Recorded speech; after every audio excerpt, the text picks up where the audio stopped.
Olá, seja muito bem-vinda. Eu sou a professora Isabel e eu ensino professoras a se tornarem referência na alfabetização de crianças com deficiência intelectual. O nosso tema de hoje da nossa live é: você precisa conhecer o segredo para a criança com deficiência intelectual guardar na memória o que você ensina. Eu tenho certeza que diariamente você enfrentou esse desafio. Garantir que a criança com deficiência intelectual guardasse na memória aquilo que você ensinou. Porque eu sei que esse é um desafio, porque eu já passei por isso também. Para mim, era um grande desafio preparar uma aula, preparar uma tarefa bem colorida, bem dinâmica, para explicar para a criança aquele conteúdo, ou como uma tentativa de alfabetizá-la, e chegava no outro dia, eu queria dar continuidade, e a criança não lembrava de nada do que eu tinha explicado no dia anterior. É como se fosse uma história apagada. E isso me deixava muito frustrada. Hoje eu sei que naquela época me sentir frustrada era quase que natural, né?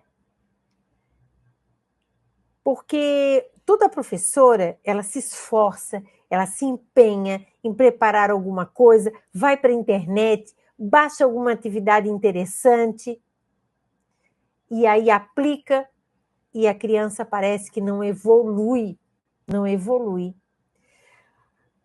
Então, hoje que eu vou falar para você aqui, eu vou revelar um segredo de como você fazer com que a criança guarde na memória o que você ensina.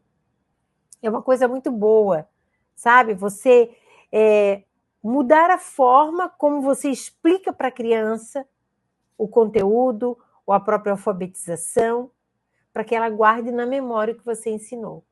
Agora, tudo que eu vou explicar aqui tem como base os avanços da neurociência. Ou seja, tem as evidências científicas, né? Tudo que eu vejo de interessante, que eu conheço, que eu estudo, que eu vou a fundo, eu vou atrás das evidências científicas.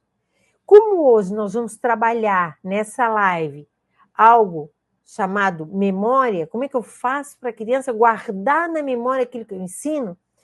Eu vou trazer para vocês, né, as evidências científicas a partir do estudo do Ivan Esquerdo, um neurocientista que estudou a memória. Ele, no Brasil, é a nossa autoridade no assunto. Mas também eu vou trazer um pouco da prática do Dr. Feuerstein, porque nós, professoras, nós precisamos de prática também. Lógico que é fundamental você conhecer como é que isso funciona e depois como é que eu posso botar na prática. Então, eu vou fazer essas duas coisas hoje na live. Então, eu vou começar explicando para você um pouquinho sobre a memória, né? O processo de memória, o mais importante para a gente, na memória, não é os tipos de memória, mas a consolidação da memória. Ou seja, como é que a criança guarda na memória aquilo que você ensina. É a consolidação da memória. Com as memórias de curto prazo ou de trabalho, se você não sabe o que é isso, a memória de curto prazo ou de trabalho, é aquilo que a criança está mexendo ali, que está manipulando, está vendo. Então, pode ser um livro de historinha, pode ser uma atividade de pintura, de recorte, de produção, não importa. Aquilo que ela está manuseando naquele momento ali imediato é a memória de trabalho, é uma memória que a gente chama de curto prazo. E essa memória, ela tem que ser transformada em memória de longo prazo, para que essa criança possa aprender. Essa é a lógica. Tem gente que acha que repetindo a tarefa, a criança vai guardar na memória, mas o processo não é esse. Porque o processo não é de olhar ou ver e fazer. É ver, pensar e fazer. Então, está faltando aí o pensar, porque somente quando a criança pensa sobre o que está fazendo, é que acaba ajudando a guardar na memória. Agora, como é que essa memória ela é armazenada? Essa memória, que primeiro é a memória de trabalho, a criança está ali fazendo uma atividade, e aí o processo para guardar isso na memória de longo prazo envolve uma reorganização cognitiva e o fortalecimento de redes neurais ou conexões neurais. Agora, tudo bem, isso é fácil, é teoria. Mas como é que se coloca isso na prática? É aí que eu quero que você preste muito atenção.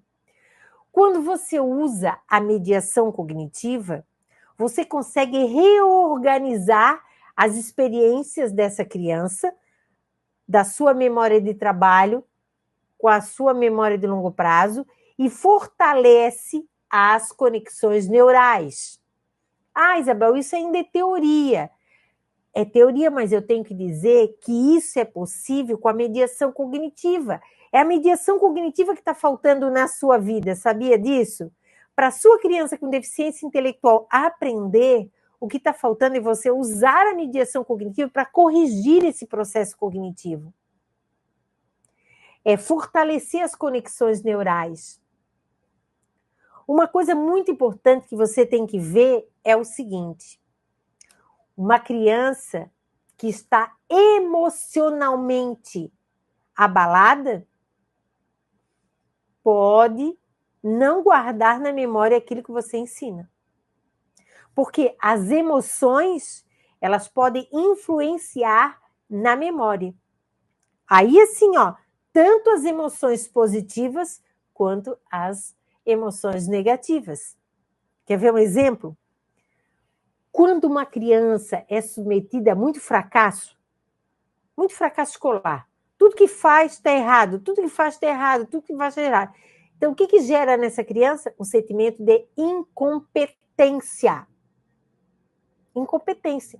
Aí ela já não quer mais fazer, não quer mais se envolver com a tarefa, diz que não sabe, ou até dá algum adjetivo, né? Ah, eu sou burra, eu não sei nada, eu nunca vou aprender nada. Então, veja bem, com esse sentimento de incompetência, o que acontece no cérebro?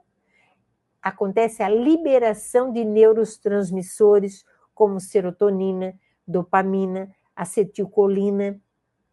As crianças com dificuldades ou com algum transtorno na aprendizagem, elas, de tanto elas estarem mergulhadas nesse cenário de fracasso, elas vão liberando neurotransmissores que vão afetar diretamente a depressão, a ansiedade. Isso mesmo. Isso vai causar cada vez mais esse sentimento de incompetência, esse sentimento de competência. Como é que a gente faz na prática? Nós trabalhamos com a mediação cognitiva um critério de mediação que é fundamental, que é o critério de mediação do sentimento de competência. Você tem que começar a mostrar para essa criança que o que ela faz, você gosta. Você olha para ela com outro olhar. Que você incentiva ela a progredir naquela informação que ela deu para você. Ou seja, há um encorajamento. Que imagina uma criança que não sabe nada. Não sabe nada. Não sabe ler, não sabe escrever, não faz atividades. Então, quando você pega essa criança para trabalhar com ela, você não vai trabalhar tarefas escritas. Porque ela já se sente incompetente. E ela vai ter medo de fazer atividade porque ela sabe que não vai agradar você, porque ela não agradou nenhuma das outras professoras. Então, você tem que trabalhar com outras estratégias cognitivas para gerar nessa criança o sentimento de competência. Ela tem que voltar a acreditar em você, certo? Como é que faz isso? necessitando de feedback positivo. A criança vai fazer, você vai dizer para ela: olha, estou gostando da nossa conversa, fico feliz que você está fazendo essa atividade, fico feliz que você está se esforçando. Olha, eu vejo que você a cada dia está melhor.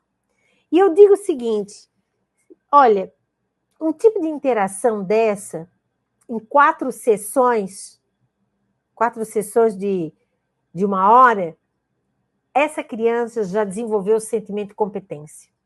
É aquela criança que quer vir em todos os atendimentos, que não quer faltar mais a aula, porque ama de paixão a professora. Então, não é difícil fazer a mediação, certo? Mas você tem que saber quais as perguntas ou quais os feedbacks que são necessários para gerar neurotransmissores dentro de uma linha mais positiva, que a gente chama dos estímulos mais positivos, certo? As estruturas límbicas, que nós temos várias regiões cerebrais, e uma mais interna, que seria a área límbica. Essa área, quando ela é afetada positivamente, o que ela faz? Ela manda uma mensagem rápida para todo o cérebro. Uma mensagem positiva. Quando ela é afetada negativamente, ela também manda essa mesma mensagem para o cérebro todo. Imagina a criança, ela recebe um estímulo negativo da professora, aí esse estímulo gera um pensamento, que gera um sentimento e que gera um resultado. Então, se a entrada for negativa, a criança vai ter um pensamento negativo que não é capaz, vai gerar um sentimento de incompetência, e qual é o resultado? Não faz atividade. Não faz. Agora, o contrário também. Se a professora começa a mediar, dar o feedback, incentivar, elogiar, acompanhar, mas isso tem que ser uma coisa sincera. O que vai acontecer? A criança vai gerar um pensamento positivo, gera um sentimento positivo, e o resultado qual é? Ela vai se esforçar para aprender. Então, essa é a lógica. Então, assim, as nossas crianças com deficiência intelectual, com dificuldades na aprendizagem, que tipo de experiências elas estão passando lá na escola? São experiências positivas? São experiências de sucesso? Ou as nossas crianças estão vendo, por exemplo, o amiguinho fazer todas as atividades do livro e ela fazer uma atividade lá da pré-escola? Todos os amiguinhos apresentando o trabalho lá na frente e ela não pode ir porque ela é não verbal.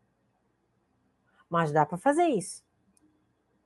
Dá para apresentar trabalho sem ser não verbal. Então, assim, nós temos que mudar um pouquinho. Entendeu? Nós temos que mudar, né? Então, tudo isso é explicado pelo Ivan Esquerdo, né? Sobre essa questão da questão emocional que afeta a memória. Afeta a memória. Você já se perguntou como você pode aprimorar a memória das crianças com deficiência intelectual, tornando o aprendizado uma experiência mais rica, mais duradoura para elas? Já pensou nessa possibilidade? Assim, ó, o que eu vou compartilhar com você hoje é uma estratégia que eu chamo revolucionária para a sua prática pedagógica e que vai mudar a sua maneira de como ensinar a criança com deficiência intelectual, que é usando o critério de mediação de transcendência. A palavra transcendência, ela está na Bíblia, tá em várias outras coisas, né? Mas não é nada disso que a gente fala. Quando eu falo transcendência, é algo cognitivo. Cognitivo. Então, eu vou ensinar uma estratégia para você que eu quero que você use a partir de agora. Se você não está em sala de aula, deixa para usar o ano que vem, né? Agora, você pode estar se perguntar, mas o que é o critério de mediação de transcendência? Então, isso é prática. É a prática que eu quero te ensinar hoje. O critério de mediação de transcendência é uma ferramenta poderosa. E por que você não aprendeu nos cursos de pedagogia e psicopedagogia? Por quê? Porque são cursos que estão desatualizados. Mas esse critério de transcendência, ele é fundamental para o desenvolvimento cognitivo e para a criança guardar na memória o que você ensina. Sem ele, nada funciona. Não adianta repetir 500 vezes a mesma atividade. Por isso que eu falo assim, ó, quando você baixa aquelas atividades da internet, 600 atividades para trabalhar com a criança com deficiência intelectual. Você faz todas as atividades e a criança não sai do lugar. Por quê? Porque você não fez a transcendência. Não fez. Então, quem está comigo hoje aqui, eu quero ensinar a fazer a transcendência. Existem vários níveis de transcendência. Nós vamos fazer um que é o básico, né? E que você pode usar já, imediatamente. Mas isso é essencial. As minhas alunas, que são minhas alunas, elas sabem. Existem 3 critérios universais. Um deles é a transcendência. Sem transcendência, não tem mediação cognitiva. A mediação cognitiva, ela exige isso da criança. É como se eu forçasse o cérebro a fazer algo que ele tem um potencial para ser feito, mas ele não sabe fazer. Então, a gente acaba trazendo isso para a criança. E aí, você vê o potencial que ela tem. Quer descobrir um potencial cognitivo de uma criança com deficiência intelectual? Tenta fazer o teste da transcendência, que é o que eu vou ensinar agora para você. A mediação de transcendência é você ir além da atividade, além do estímulo imediato. A mediação de transcendência você pode usar num passeio com a criança, na hora da comida, quando ela se encontra com alguém que é um parente que não viu há muito tempo, uma atividade escolar, um texto, uma informação que apareceu na televisão, algo da meteorologia, não importa. Qualquer estímulo. Qualquer estímulo. Então, assim, a mediação é isso, né? É ir além daquele estímulo imediato. Não se trata apenas de uma informação que você vai dar para essa criança, ou de uma atividade, mas você vai conectar as informações que são essenciais com as experiências anteriores que essa criança teve. Então, quando o estímulo ele é associado à memória ou à lembrança que a criança tem das suas experiências, essa criança, ou melhor, esse estímulo vai reorganizar a experiência e fortalecer as conexões neurais, enriquecendo a memória de longo prazo. Então, veja bem, vou dar um exemplo prático. Imagine que você vai ensinar para essa criança sobre bicicleta. Ou essa criança ganhou uma bicicleta, ou uma historinha, né, que fala sobre bicicleta, ou um pessoal todo passando na rua de bicicleta, um estímulo. Ao invés de você descrever ou mostrar a imagem, mostra a imagem, ou mostra a verdadeira bicicleta. O que é isso aqui? É uma bicicleta. A criança sabe, beleza. Que imagem é essa? É de uma bicicleta. Já sabe, bicicleta. Não, isso não é transcendência. Lembra? Isso é o estímulo. Tem que sair daqui e ir além. Então, como é que se faz isso? É aí que eu quero que você escreva, para lembrar. Em vez de você, então, mostrar para a criança, você vai fazer ela pensar sobre aquele estímulo. Por exemplo, vamos imaginar que tenha uma imagem de uma bicicleta, tá? Que daí fica até mais fácil para vocês. O que é isso? Ah, uma bicicleta. Aí vamos fazer transcendência. Você tem uma bicicleta? A bicicleta do menino não está aqui. Essa aqui é a da imagem. Vai fazer ele lembrar da bicicleta que ele tem. Você tem uma bicicleta? Aí se ele tem, ele vai dizer, eu tenho. Como é que ela é? Aí começamos a aperfeiçoar a transcendência. Aí você pode fazer o detalhamento. Certo? Que cor? Como é que ela é? Quem que te deu?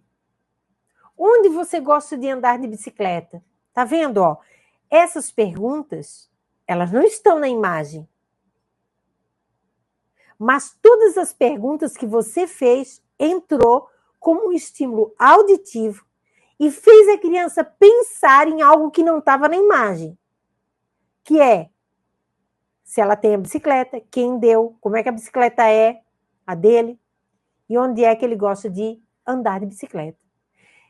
São essas perguntas que vão provocar a transcendência, provocar a memória de longo prazo, porque tudo que essa criança te falar está guardada na memória que ela tem, e essa memória vai ter que ser alimentada com essa outra bicicleta, que você pode comparar essa bicicleta da imagem com a bicicleta que ele tem em casa. São da mesma cor, não são? E aí vai. Essas perguntas não apenas despertam o interesse dessa criança, mas também criam uma ponte entre um novo conhecimento e as memórias pessoais dessa criança. Vai chegar no outro dia, você vai perguntar, lembra do que a gente viu ontem na escola? Ela vai dizer da bicicleta. Faz esse teste para você ver. Então, prepare-se para 2024, se surpreender com os resultados quando você começar a aplicar a mediação cognitiva. Porque o critério de mediação de transcendência é uma mediação cognitiva, que pode ser muito mais ampliado.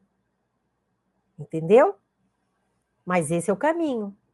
É isso que você tem que aprender a fazer. E você pode fazer isso com qualquer conteúdo. História, geografia, ciência. E eu tenho certeza que só com uma explicação sua, você não precisa fazer revisão de nada. As crianças vão tirar notas maravilhosas na aula, nas provas, nas avaliações. Por quê? Porque você vai explicar, vai fazer a transcendência e elas vão aprender verdadeiramente, porque elas conectaram o que você está ensinando com uma experiência que elas já tiveram. Então, ao envolver a criança com deficiência intelectual ou com dificuldades na aprendizagem, nesse processo de transcendência, essa criança, ela vai valorizar as suas próprias memórias, você vai melhorar a capacidade dessa criança de reter outras informações e vai fortalecer as conexões neurais dessa criança. Por isso que eu digo para você o seguinte, olha, junte-se a mim nessa prática transformadora e veja o impacto notável que a mediação traz para as crianças com deficiência intelectual, com dificuldade na aprendizagem. Quando eu falo dificuldade na aprendizagem, eu falo aquela criança com TDAH, com TEA, que ainda não se alfabetizaram, né? Olha que interessante. Então, assim, ó, veja bem, as nossas crianças que apresentam algum comprometimento cognitivo, elas não aprendem igual as outras crianças. Então, não adianta você usar as mesmas estratégias para que essa criança guarde na memória o que você ensina. Você já viu?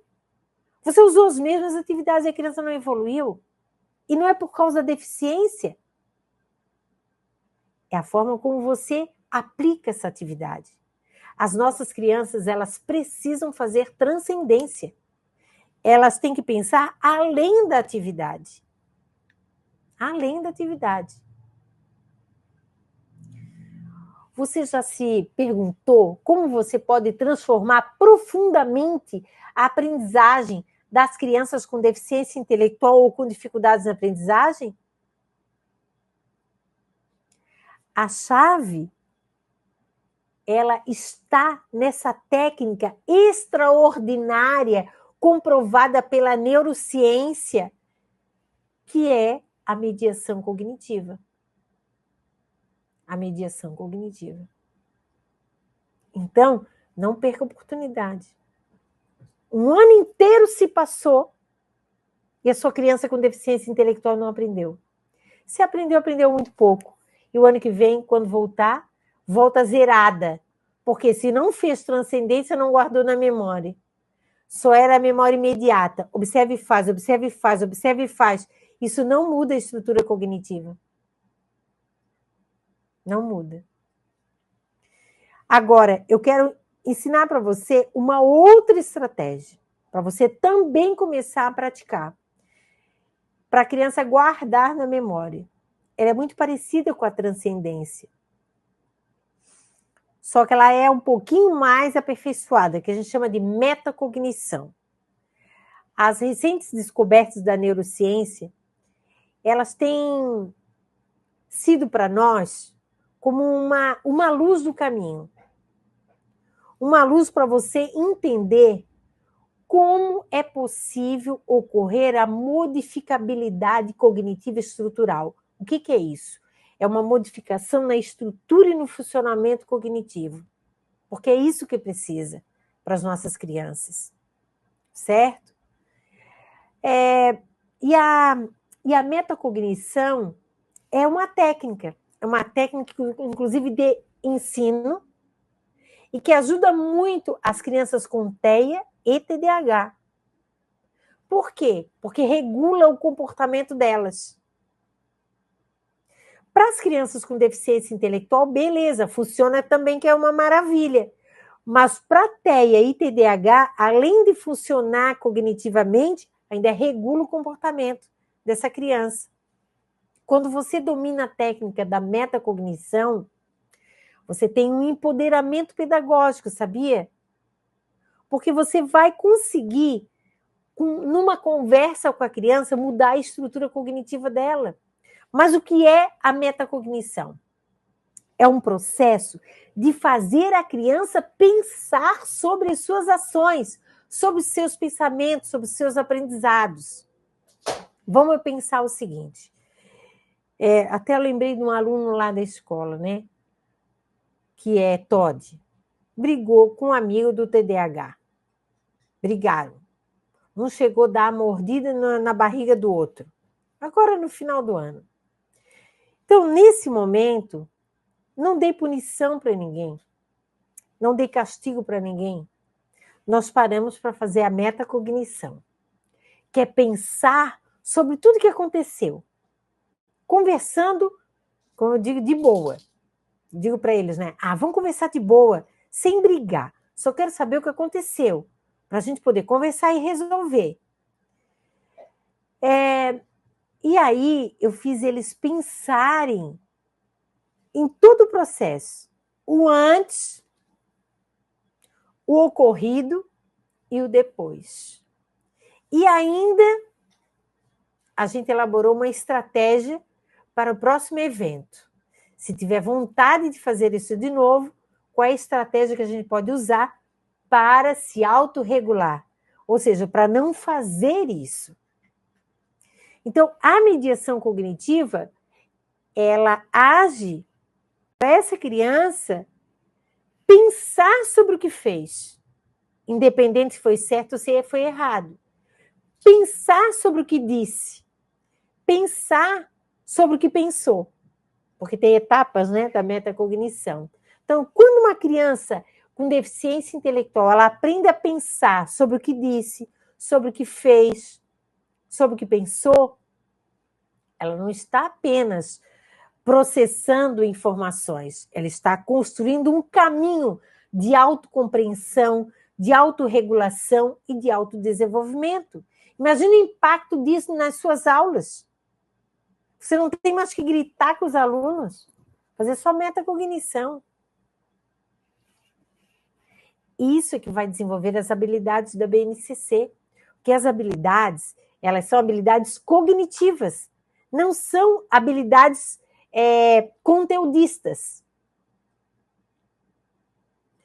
A BNCC, eu dei vários cursos sobre a BNCC, né, de 2017 até a pandemia.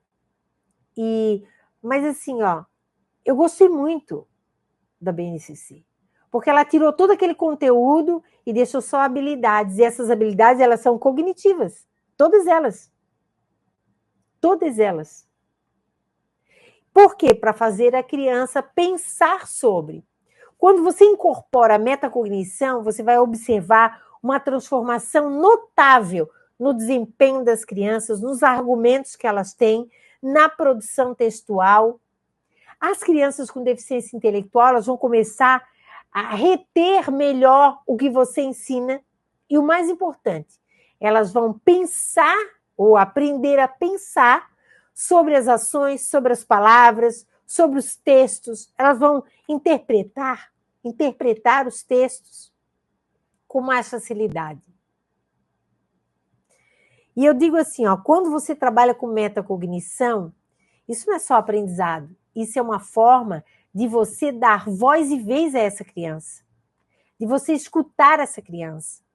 Você, como uma educadora, tem que iniciar essa mudança. Eu até falo, uma mudança incrível na forma como você dá aula. Não é só despejar conteúdo em cima dos nossos alunos. É fazer eles pensarem sobre aquele conteúdo. É desenvolver uma habilidade cognitiva. Então, quando você usa a metacognição e você faz a criança pensar sobre aquele conteúdo e fazer transcendência, beleza, acabou. Vai todo mundo aprender. Todo mundo vai aprender o que você ensina. E aí você vai estar criando várias conexões neurais.